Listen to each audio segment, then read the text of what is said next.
Hello, everybody. It's that day. It's that day. Happy that day, everybody.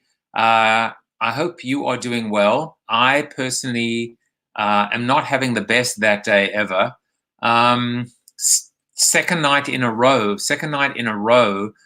I just woke up at 2 o'clock in the morning, and I just can't. I can't sleep. This one was a little different. This one wasn't just.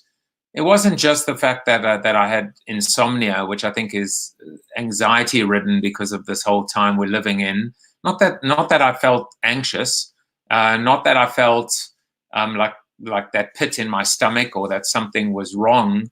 But I don't know if I'm wired. I don't know what it is, honestly. To be honest with you, I don't know what it is and why this is happening. Maybe I'm getting older. I am getting older. Every day I'm getting older. I think that's been proven medically. But in addition to everything, I wasn't feeling well. So I think I've got a bit of a cold. Although yesterday was a crazy day, a busy day, a wonderful day. I cannot complain. Why would I complain? I'm not complaining. A little bit I'm complaining. But I had a webinar. I gave a webinar for the ANA, the Association of National Advertisers. I then moved straight over to the platform, to this, and I gave. Yesterday was an episode. It was just me. Today, it's not just me. In fact, I'm thrilled to welcome not just an interviewee, but Chad. Chad's my twin. We'll talk a little bit about that later. Chad Dick, who is a partner at East Coast.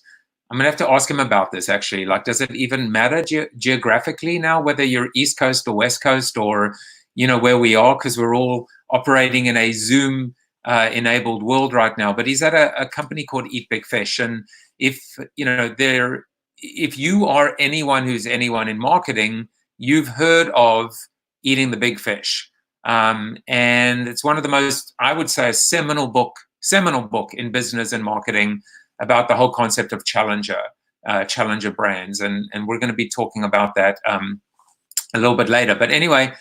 So I did the show yesterday. It was just me, and then I went and recorded 9 vignettes for this training program that I'm doing. I'm very excited about it. I can't wait to tell you about it. This is I describe this book as the best book I'll ever write. Flip the Funnel: How to Use Existing Customers to Gain New Ones. And this book is going to become essentially through a mobile app, through a company I'm working with. More will be revealed soon, but it's going to essentially be a training program. So instead of reading the book, you can now learn the book and you can experience the book, where the book almost becomes the leave behind. The book almost becomes just a piece of collateral or a nice to have. So it's a very interesting flip on the whole concept. Anyway, I did that. Then I went for just under a 5-mile run with my son. It's been amazing running with him. He's a junior at Staples in Westport. We've been running every other day, dealing with a little bit of a hamstring and a calf strain, but I made it. And then we jumped in the hot tub. Pool is now open. And I think I probably got sick from just the difference, in body temperatures and, the being in the hot tub and then the cold outside. I just had a miserable night, and then eventually I fell asleep at 5 in the morning, just feeling a little bit crabby. Chad and I had a lover's quarrel this morning. I can see him laughing in the background. I said, we're going to laugh about this. Maybe now. I'm laughing. So is he. I can see he's laughing in the background, but it all worked out. And I can't wait for him to come on the show because it's just going to be an awesome, awesome conversation. I'm a huge, huge fan of their philosophy and vision. And I'm not just saying that. Couple of shout outs. Anne McNeil said she's looking forward to the chat. I'm assuming Anne is here because of Chad, not because of me, because I don't know you, Anne, or maybe I do. But I'm glad you're here, and I hope you stick around with CoronaTV because it's for you. I created it for you, specifically for Anne McNeil. Bob Farnham is back. He boycotted yesterday for some reason. He said he had to do something for a paying client, whatever that is. What is a paying client anymore? I don't have clients anymore. We don't have paying clients anymore. But he said, feel better, Joe. Thank you. I already am. Mark, Fidelman, who was a guest last weekend, I think. So he's back. That's awesome. This is what I want to see. You know, I want to see my guests feeling like they can come back and they can tell people about this, and you can tell people about this. And the Zoom after show that we have, you guys should come back to that too. I mean, it's become like a support group. We have about 4 or 5 regulars. It's therapy. I don't even talk that much in the show. I'm just doing show notes and making sure all of this goes out to my various social media channels. But it really has become therapeutic. I'm not joking. Joey is one of those regulars. Hi, Joey. How are you? You're going to love this conversation. And Mark Barden is here from Eat Big Fish in the San Francisco office. I've met Mark. So I guess we do have bi-coastal representation of Eat Big Fish. Jan, who is one of our regulars, he said the book and Eat Big Fish are my compass for branding. Mine too. And William Charnock, maybe the smartest account planner that I ever worked with. Not just blowing smoke up his you-know-what. And I actually want to get him on the show as well because he's just a fascinating guy. He asked if Adam Morgan is still part of it. When last I checked, yes, he was. Bob is giving me a tough time. Joe, I don't talk that much. Well, I am going to make sure that Chad does most of the talking. Trust me. And if I don't like what he says, I'll just mute him. So it's fine. And look, it looks like Mark is now having a conversation with William saying, yes, he's still the boss. So there you go. Thank you for everybody's comments. I see that you guys are all pretty engaged. So let's get into, some of the usual stuff that we do. Birthdays. That's for you, Bob. A little bit of Bert Nerney, Bert Rosen. It's his birthday today. Bert is a guy that I think I met at Modem Media. He worked at Starwood, just a terrific brand marketer. Bant Breen, I'm working backwards today. Keith, Ian, Ty, I met him when he was at Virgin. Erwin, Michelle, and Audrey, happy birthday, guys. You will never have to celebrate alone as long as CoronaTV is doing its thing as well. And for how long? I mean, how long will CoronaTV be CoronaTV? We're seeing a lot of stuff in the news. We're seeing that Germany is now talking about opening up its economy. We saw just today Governor Cuomo saying now has issued an executive order that all New Yorkers, or when in New York in public places, will be required now to wear masks. So I guess the new normal is a normal where we're wearing masks. I also think you're going to see a tremendous amount of creativity. People creating branded masks and fun masks as well. We will figure out a way to inject personality and personalization and humor, and maybe, just maybe, it will be a role for brands to play as well. Let's talk about the numbers. Numbers, sometimes I think what you will see is I always try and bring the numbers in from Johns Hopkins at the same time every day. It's like weighing yourself. You should always weigh yourself at the same time every day. And I cannot believe that I just equated weighing yourself with death, but whatever. As I said, I'm sleep deprived. But some big jumps. I mean, we've just now crossed over 2 million cases worldwide and 129,000 deaths. And obviously, in the US, some big jumps as well. 2,400 deaths over the last 24 hours. And an increase. We're continuing to see not just an absolute, but a relative increase in test cases.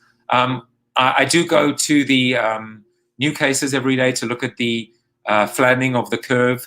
We are continuing to see that. So that's probably a good thing, right? I don't think it is a bad thing. It's a good thing. One of the things that I definitely feel has been a huge issue here, is dealing with the fact that these numbers are that we almost become a little sensitized to them at the end of the day.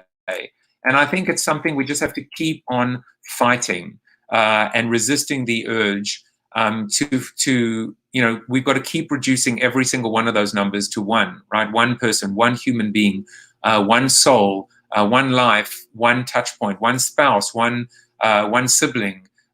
We cannot allow ourselves to dehumanize what's happening. and make false comparisons, right? We shouldn't be comparing 60,000 deaths to 84, 84 to 100, or 100 to 240, or 240 to 2.2. We should never, ever just mention the number without the word lives, souls, livelihoods, relationships, etc. I feel very, very strongly about that. I am not going to spend too much time on some of the other paraphernalia or potpourri, because I want to bring Chad on relatively soon. Just two things that I just wanted to reflect as well. One is, by the way, guys, you don't need an autoresponder right now, okay? No more autoresponders. We know you're out the office. We know it's indefinite. No more autoresponders, okay? Because I send my email out every Monday and I get like a whole slew of autoresponders. I get it. I'm also at home, number one. Number two, a little bit maybe less lighthearted, but I'm having a bit of a problem myself. I actually be curious as to what Chad thinks about it too. Seeing all news about people who are changing jobs right now, or getting promoted, or getting new jobs. I just feel like we need to be really sensitive about this right now. We don't want to be gloating or boasting, even if it's not us doing it. I think every press release or every announcement about someone who gets a job or who got a job, you need to realize that for every person who gets a job, there are, 25x that have lost a job. And I think we should be very sensitive. Now is not the time to chest beat or to talk about how great you are, or your life is, or your situation is. That little bit of empathy goes a long way. And these are just two little things about the dynamic and the world we're living in right now, and the sensitivity that I believe that we need to be showing to our brothers and sisters out there. So that's really all from me. Just a quick shout out to Crystal. Good to have you back. It's not the same without you. But now is a good opportunity to introduce Mr. Chad Dick, who, by the way, I love how Eat Big Fish has hacked their own little logo. It's quite awesome. Chad, welcome to the show, buddy. Let me bring you on. How's it going? Going well. I was really hoping you wouldn't show that photo of me, because that shows the evolution of me over the last month. I have a little bit more hair on top and on my face, but other than that, doing all right. I mean, what's the answer you give? I like to say I'm doing all right now. Because that's about all I think we have control over. And this is not the evolution of you from a facial standpoint. This is the devolution of you. You're going back to your primitive roots, my friend. Well, I'm having some fun with my kids, and they issued the facial hair challenge, and so they said, let's just move Movember up this year. Let's do it now. And so I pledged that I wouldn't shave at all during this whole stay at home. So that sort of hopes for a sooner end rather than later. Otherwise, I might look like David Letterman in a few weeks. It's quite interesting to think about facial hair in general. It's almost like, is it a good thing or a bad thing to grow one's hair in a sense? Like, should we be keeping, if we are generally cleanly shaven, should we maintain that in terms of our mental acuity? Or like, are we trying to like prove a point in a sense? And I mean, personally, I feel like I'm doing this for as long as it takes, and I feel like it's part of saying this is the look, this is the stay-at-home look. Yeah, I mean, to frame it up a little bit in a challenger perspective, it's just embracing and living outside your comfort zone. So for me to wear facial hair, it really is uncomfortable. The stuff scratches and itches, but it's a reminder to me on a daily basis every time I scratch it to say, you're outside your comfort zone right now, and go ahead and just embrace it and have some fun with it. And according to Mark, he's saying, Ben's well, you want me to mute him? I can mute him. No, that's fine. That's fine. You got, like you said, the East and West Coast of Eat Big Fish. And I like how you challenge that, because right now, when we're all working virtually, that's meaningless. And so I was thinking maybe we need to read, I was thinking about you and I, how ridiculous it is that we're both in the same town right now, 3 miles apart. I'm on the west side and you're on the east side. So I'm putting the West in Westport, and you can put the East in Westport, and we'll call it that for today. So it's very funny. I said earlier that that Chad and I are twins. We are born on the same day, 24th of December, 1970, and And yeah, so we literally are the same age. We live in the same town, and we met each other at a conference in Vegas. Remember conferences? Remember Vegas? And I found out I think we both were a bit starstruck in the sense because you'd read some of my books and wanted to meet me, and I, I mean, as I said, you aren't anyone who's anyone in marketing if you haven't read Eating the Big Fish and embrace that challenger mindset. But yeah, we're 3 miles apart, and we could be 3,000 miles apart at the moment, couldn't we? Yeah, I mean, if I had to pay a royalty for every time I mentioned Flip the Funnel, you probably would be retired by now. So big fan of your work as well. And yeah, these are just crazy times. So let's embrace it. I love what you're doing because you're just embracing the reality of this and finding a way to get your thinking out there. And so when you gave me the invitation, I jumped at it because I thought that, I wanted to learn, I told my kids, I'm going to be on TV today. And they're like, what TV? And I said, CoronaTV. They're like, we haven't heard of that channel. I'm like, yeah, you're not the audience, but I'm going to be on TV today. Just you wait, because CoronaTV is going places. Actually, and I am just putting it out there because sometimes you have to put it out into the universe. I mean, nothing that, like, I set that up to be bigger than it was. But I think as of Monday, I'm now going to be finally certified, approved, and deemed worthy enough to be a LinkedIn live broadcaster.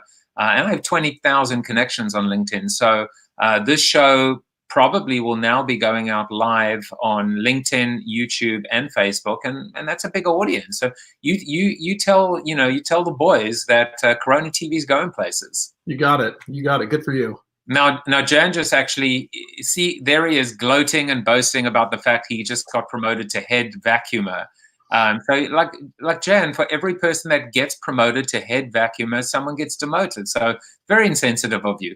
And Crystal says it's always a great time spent, and she looks forward to these conversations. And I look forward to having them with you too, especially in our Zoom after show.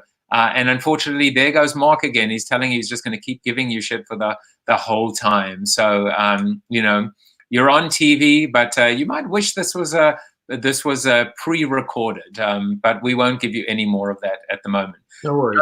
So Chad, the question I always open in on is, how you doing personally, professionally? How are things going? I feel like we've approached this in a real lighthearted way today, which is awesome, optimistic. It speaks to our friendship, our relationship, our outlook. But these are pretty challenging times.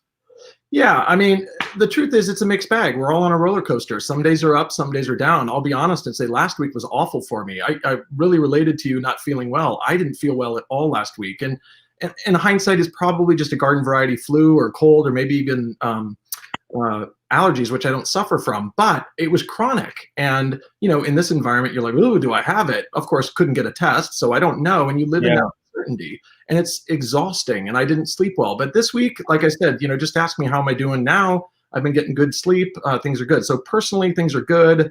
I'm actually enjoying having the kids home. We've all found our groove, working together.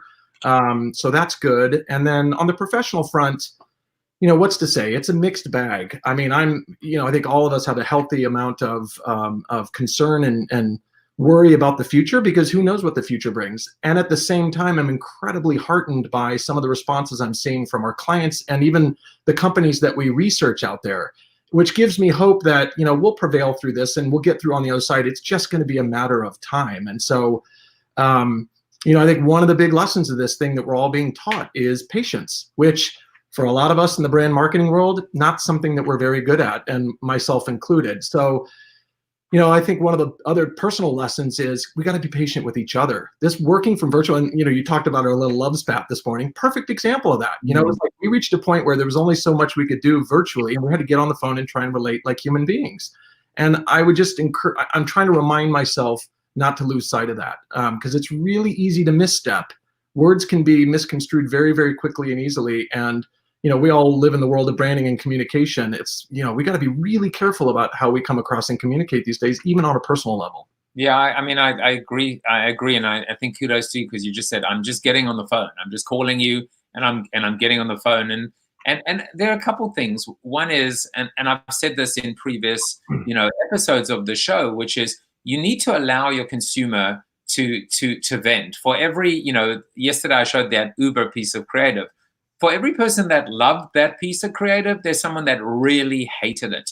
And I feel right now we need to allow, like me, we need to allow our consumers, our customers, to vent and to recoil and to lash out at us, because you can't be a brand and want to join the conversation and then be able to want to temper that conversation and control that conversation. It's just not going to work.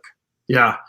That's a really good point. I work with a professional coach, and I had a great session with her yesterday. It was nothing about the business that we normally talk about. It was all about dealing with change personally and being really mindful and aware of the emotions we feel and we are communicating with. And it's a really good reminder that there's a hell of a lot more in the world than just, mad, sad, glad. And people are feeling a whole lot of emotions right now. And we need to slow down and really, as one of my clients likes to say, you have 2 eyes and 2 ears and 1 mouth for a reason. Let's pay a lot of attention, looking and listening before actually opening our mouths and communicating. Well, I'll tell you, this episode of CoronaTV brought to you by Allegra. Allegra, when you're really glad that you have a sneeze, a runny nose, and watery eyes, and not something else. So I've been taking Allegra every bloody day for the last month. So Chad, full disclosure, Allegra is a client of Eat Big Fish, so I just want to make sure that they know that that wasn't a paid sponsorship. It was totally spontaneous by Joseph. No, it was paid. They paid $10,000. So thank you for paying the mortgage. I appreciate it, Allegra, and Eat Big Fish.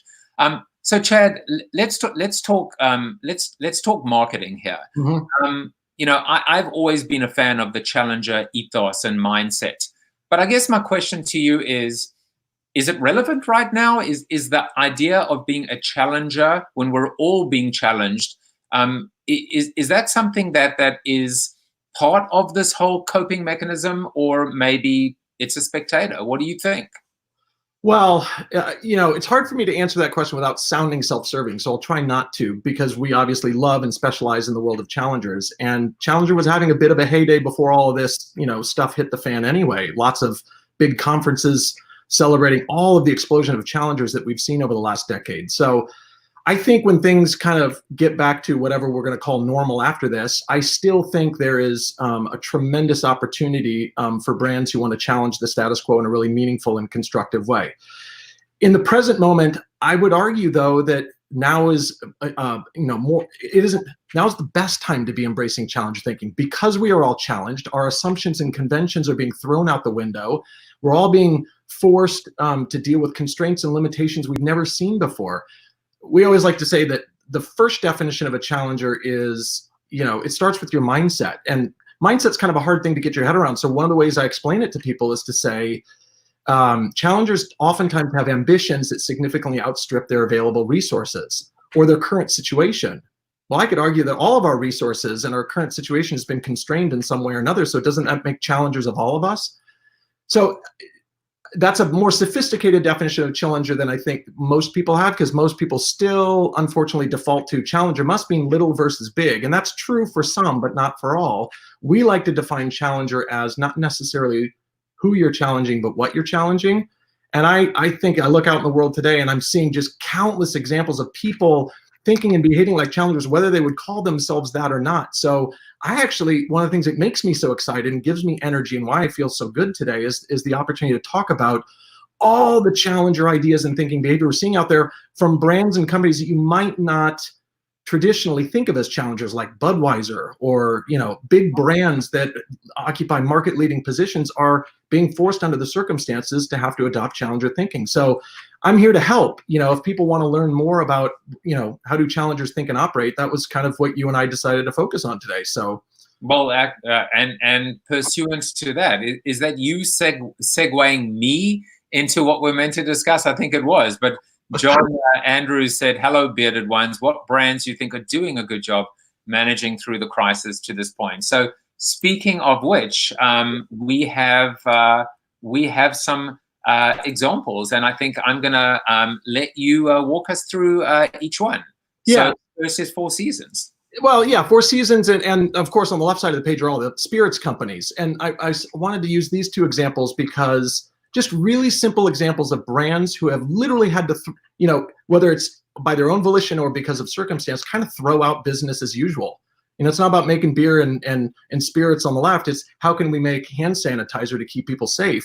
And their ability to pivot and embrace that, I think, is a wonderful act of challenger, because they're throwing away, their conventions, their habits, their path dependency. And Four Seasons, again, full disclosure, is a client of ours. Nobody's staying in luxury hotels right now, let alone the difficulties that industry is facing. I love what they did in New York City. They took their brand new hotel, which I'm sure they have a huge mortgage on and lots of costs and are probably freaking out about how to pay that. And they just opened their doors to all the frontline people and said, we're not a luxury hotel right now. We're going to be the best dorm possible to take care of the people who are taking care of all of us right now. I think both of these are examples of people reacting to the current situation and adapting in a really interesting way, because they weren't held back from their usual way of things. They're willing to be open and see new opportunities and let go of kind of the past and conventions, which, if you're reading The Big Fish, is the first credo. We have to let go of the past in order to be able to see new opportunities. I love that example. All right, so we're going to move into transforming constraints into opportunities. Yeah, so these examples were more about brands that I think are leaning into some of their core strengths and just using them in different ways. So Zappos has announced that they're going to offer customer service for anything. We know they're famous for customer service. And I tested this out. I gave them a call and I asked them if they had any information on the payroll protection program. And I got help. They actually connected me with some people in the online fintech business. I was amazed. Here's a company that's selling, shoes and apparel, and they had better knowledge of how to get access to the government funding than the government does right now. It's remarkable. And I'll tell you something as well, which is, because I've been doing this training program for Flip the Funnel, I wrote an entire chapter on Zappos as one of the best examples. And customer service for anything was actually part of who they were, all the way back then. And they always tell the story Tony tells the story of when somebody called and asked for a pizza, and they ended up delivering the pizza. So it's very interesting. I love how they've brought that, back in a sense, but it was always something that naturally they kind of recognized how powerful it was. So that was awesome. Yeah. What else you got here? The other two examples are Panera. So I don't know if any of you saw this, but it was last week or the week before. Panera announced that they're actually going to provide a grocery service. So you can buy certain fresh raw materials, like avocados and lettuce and the stuff they use for bread, flour, that you may not be able to find at the grocery store by going to the Panera pickup service. So in addition to selling their own menu, they're using their scale and their supply chain to help fill the gap of all the grocery outages that we're seeing. I think that's brilliant. And then Ford, of course, everybody knows about the ventilator partnerships that were mandated by the president. But I love the story that I read where they had an idled factory and they reached out into their communities and they brought in people who work in the cosmetics field to come in and literally by hand and from scratch make the clear masks that were in such desperate need. And so they were giving people employment and something to do, as well as helping everybody out, making use of idle assets. And I think that all of these are kind of the spirit of, don't let a constraint or a limitation or a challenge hold you back. Lean into it and see what new opportunities it opens up for you. All right. So the next example is Dove. And obviously most of us know about their whole campaign for Real Woman and how they really became a challenger at the time by almost going against, a bit of a rebel as well, going against the norms of their industry. So talk us through this one. Yeah, and for context, a great brand, a mega brand, a global brand with billions of dollars of sales, and has grown and added tons of value by adopting those challenger behaviors. They have a strong point of view. They're challenging the industry norms. And as some of you may have seen, they came out with this campaign that's called Courage is Beautiful. And I wanted to include it just in light of some of the discussions you've been having on the show, because I think it's a good example of a brand being able to project who they are and what they believe in without being offensive. So you'll see there's no overt branding in there. They're actually using it to draw attention to the donations to direct relief, which is how they're helping out the first responders. And it's perfectly consistent with what the brand stands for, which is shining a real and honest light on the human beings that are contained in that skin that they serve. So I love that. It's really well done. Yeah, I love that so much. And it's something that came up also that I was made aware of in a previous episode. Mark said, thanks, Chad. And Joey said, making use of idle assets. Yes, exactly. Assets and access to those assets. So Budweiser. Yeah, I mean, a couple more. I was looking for big brands because I wanted to challenge the notion that challengers are just small brands. So, you know, Budweiser, in contrast to your Heineken Corona, you know, little battle you depicted earlier, you know, they said, look, we're not going to survive if the pubs don't survive. So what can we do to help these folks out? And, you know, they have a program in the UK right now where if a consumer buys a prepaid spending card for a restaurant, Budweiser will match it up to £20. I don't know what the upside limit of their total investment is, but the idea, I don't know if you guys know that what that does, that puts cash in the hands of the pubs and the small restaurants. So it's a really innovative, and I could argue they're stealing with pride, because if we all remember when Starbucks first came out with their prepaid cards, I read some statistic that they overnight became like the 5th largest bank in the United States because of how many cash deposits they collected. So a mechanism like this where you can take an idea from one industry and apply it to an industry that's need and get them the much needed cash, you know, they're thinking long term, which is on the other side of this crisis, what are we all going to need? We're going to want a place to gather and celebrate and get back together again, which is what they're all about, not as a brand, but as a company and as an industry and as people. Right, and it's also a pretty good channel strategy as well. Yeah. So 2 more examples, you know, from the sublime to the ridiculous. Who gives I mean, these are a little more smaller brands, a little more kind of classical challengers who are trying to challenge a marketplace. And it's like, well, what do you do if you're a smaller brand? So the one on the left is Who Gives a Crap? It's an Australian toilet paper brand. And of course, we all know that it's the great toilet paper outage. And they use their kind of irreverent maverick narrative to kind of poke fun at themselves, but also use it for good, which is to say, hey, if you have an extra ply, ply it forward, you know. And there's a way through their social media threads that people who need toilet paper can get toilet paper from the people who have a surplus. On the other side, Oatly was, you know, here's a brand that's literally trying to disrupt the dairy industry. And rather than, you know, go hard at, obviously, you know, the evils of dairy milk, that's not what they're going to do right now. What they're going to do is they're going to say, hey, we all know that there's outages and shortages in the grocery store. We have an alternative that you can get by mail, which most people don't think of for something like milk. So I think they're able to use the opportunity to introduce their brand in a really approachable way, kind of, again, poking fun at the idea of promoting yourself right now, but I think being incredibly useful to people in the process and staying true to what the brand stands for, which is an alternative to milk. All right, back to beer. Yeah, I mean, a little beer theme going through here. I don't know. I just was reacting and responding a little bit to the, you know, some of the beer companies that have misstepped. I mean, back to the first page, you know, those alcohol and beer companies that did put big brands on their hand sanitizer kind of got knocked down a notch or two because people thought it was too, you know, it was too promotional. I like the example from Coors Light. It's like this 93-year-old woman said, I'm out of beer. And some local delivery, you know, distributor caught wind of that and took her 15 cases of beer. But, you know, no communication, no promotion, no, you know, distribution by the company. This was picked up by somebody else who saw the pictures through social media and just organically took off. And I just thought it was a great example of a very large brand being incredibly generous. And I love the fact that I can't imagine this 93-year-old lady is in their core target. It's like, forget target markets right now. Just take care of people. Yeah, damn it, I'm in the core target. I need beer.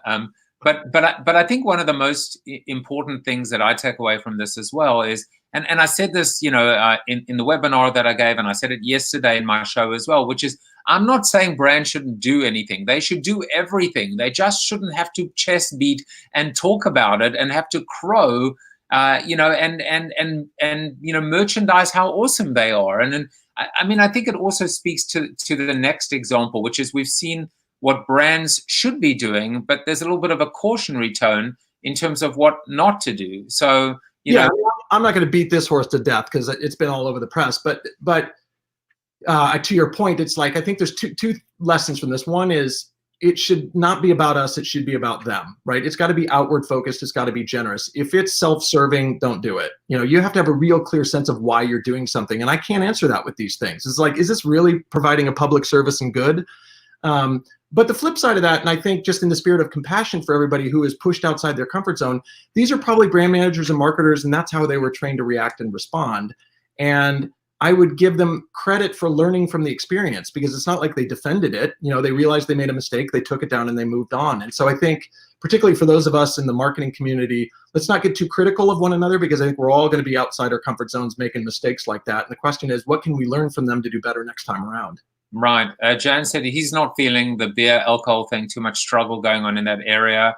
And I assume he's also talking about people struggling with alcohol addiction and even abuse and et cetera. And John Andrews said, too easy to just pay attention and react. I'm assuming this is the John Andrews that I know from Walmart days. Is that is that the same John Andrews? Awesome to have him on the show if it is him, and if it isn't John Andrews, you're welcome here any day of the week. And there's Mark. He said, what about the ad from Frito-Lay telling us that it's about doing, not saying, action, not words, and then telling us this in an ad? Exactly. Nothing quite says, you know, what do I often say? You can't fake authenticity except when you're faking it.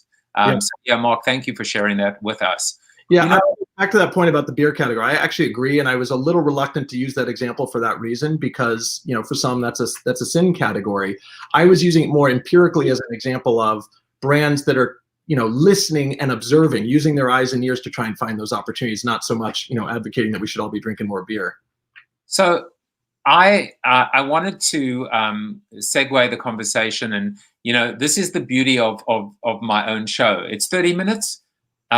Unless it isn't 30 minutes, or until it isn't 30 minutes. So I think we'll go over a little bit, and for my regulars and for, I'm sure, everybody that wants to be chatting to you on Zoom, we try and go more or less to about 3 p.m. So we'll try and make sure we have about 15 minutes to do that as well. But there was something in the backwards and forwards that we had that really fascinated me, and that was this. It was bigger than just what brands are doing or not doing. It was really about learnings, how we could actually, you know, change the way we think, adopt this mindset now, but also moving forward. So I would love for you to talk through these two different approaches. Yeah, so these are examples that I think on the surface most people wouldn't think of as challenger, and for me they actually get to the core essence of what a challenger is, who is someone who's willing to embrace the implications of having ambitions that exceed our current situation and capabilities. So, you know, we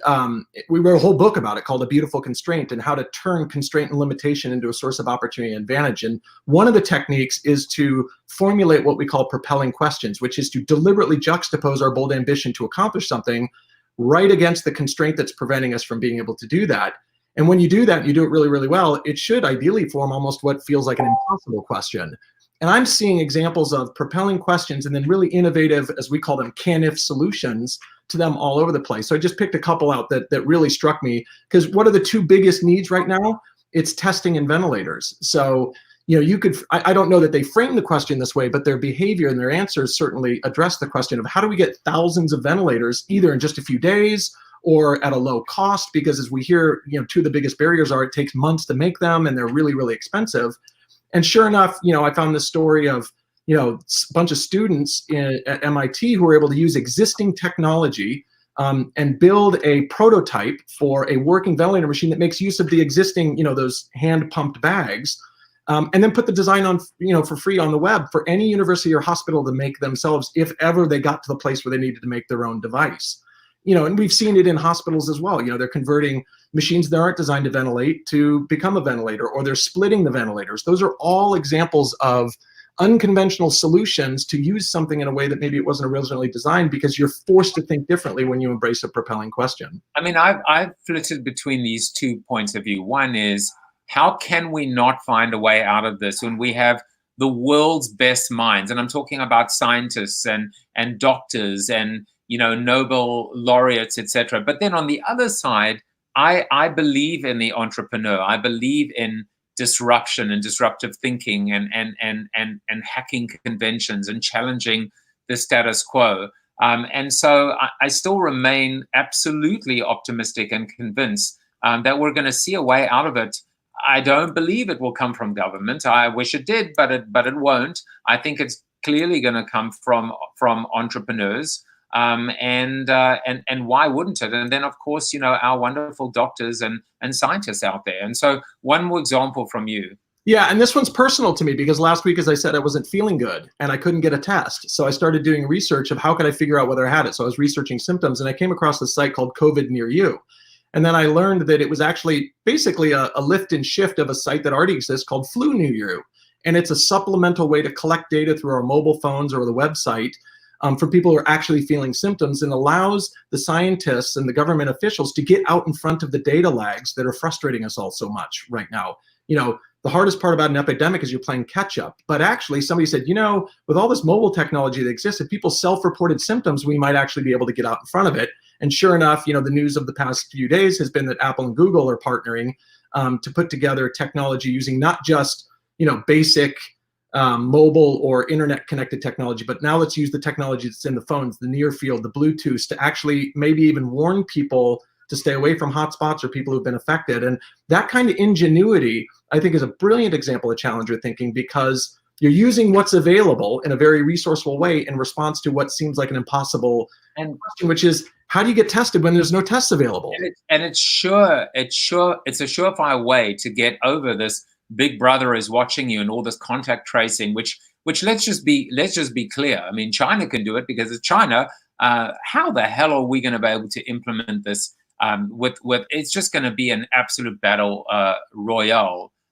So a few comments came in. Jan said best show of the season. So clearly that has nothing to do with me and everything to do with Chad and his designer and producer in London. You know who I'm talking to. I do. I know. Let's give her a shout out. Her name is Helen, and she's brilliant. So right. And look good. But I will not give her password away. And John said he loves the authentic timeline. Who says 30 minutes is the right amount of time? Rethink all things. Exactly. And this is, the whole thing, John, is I am going to continue doing this beyond Jaffe Juice TV. CoronaTV will become known again because I've already done 150 episodes of Jaffe Juice TV, and I will continue to do this, and I will try and make it look like something that you would see on television. But at the same time, I will never, me, I will never lose sight of the person who started Jaffe Juice, the blog, and understood the difference between formal and staid and structured and completely informal and loose and spontaneous as well. And I do want to just say, I've posted a few links, by the way, in the comments. If you, number one, if you want to come and hang out with Chad and I on Zoom in about 5 minutes or so. Number two, stuff that we're going to talk about right now, which is Challenger ID and the Challenger Project.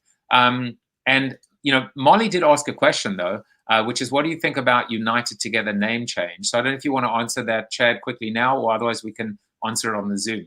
I'm not sure I'm familiar. What's United Together name change? I'm thinking, I didn't know either, but I'm thinking maybe it's United Airlines has changed their name to United Together.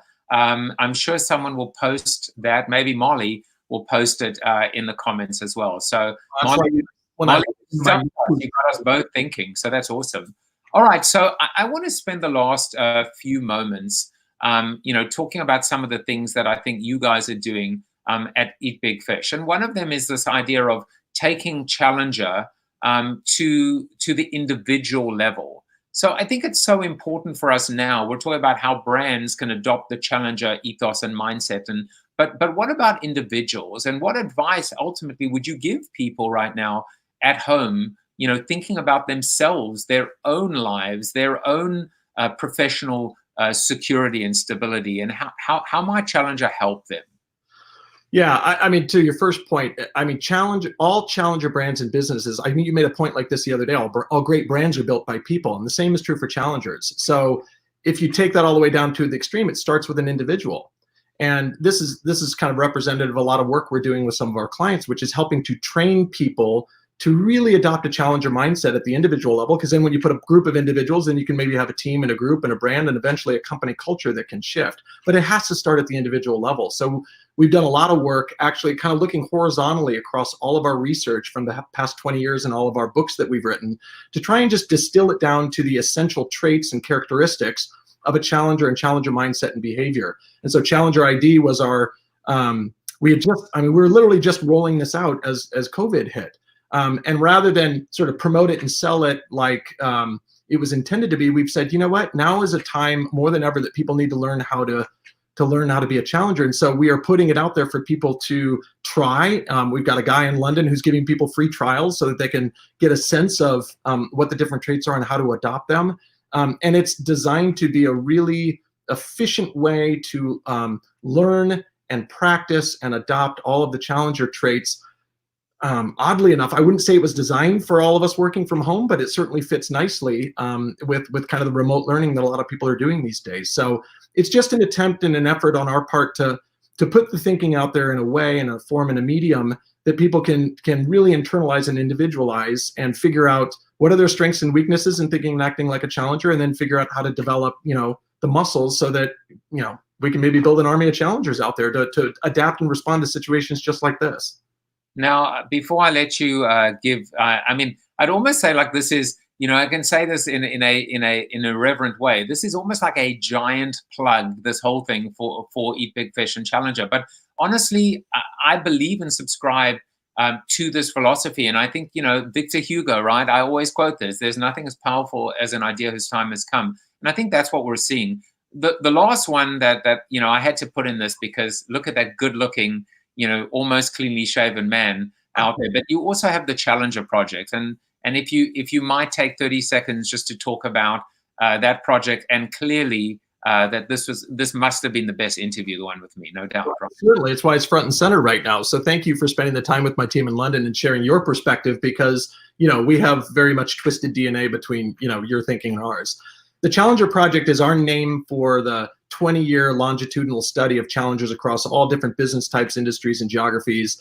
It's an ongoing piece of research, and we like to describe ourselves at our core as a research company. We get out, we interview folks like you, get to meet and know them firsthand and hear firsthand, how did they get to be a successful challenger? And then we open the door of that R&D cupboard to the world to say, through the Challenger Project, come read and learn from those who are doing it real and live and in real time. And so it's really meant to be a place of learning and inspiration, free for the world to pillage as they see fit. And I offer it again as just a free resource to anybody who's on the call. If you're looking for more examples, like the handful that we shared, they're all on our website.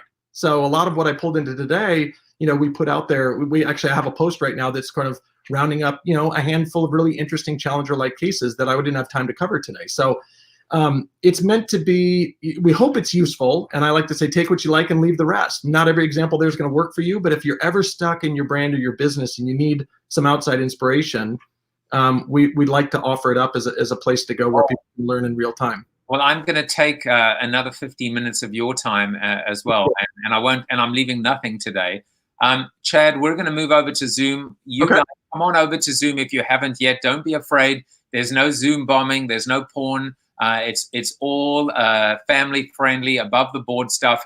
But I want to give you a chance just to, if there are any URLs or websites that you want people to know about, obviously you can see the scroll below your screen, but there's also a text message that people might want to send and get some free stuff. So yeah, I just reprised what you and I both did at that conference we were at, which is we put together a little text where you type in whatever that little handle is, and you'll get you can sign up if you want to our mailer, and so get some outbound feed of the content, and also there's some free tools in there to inspire you in ways.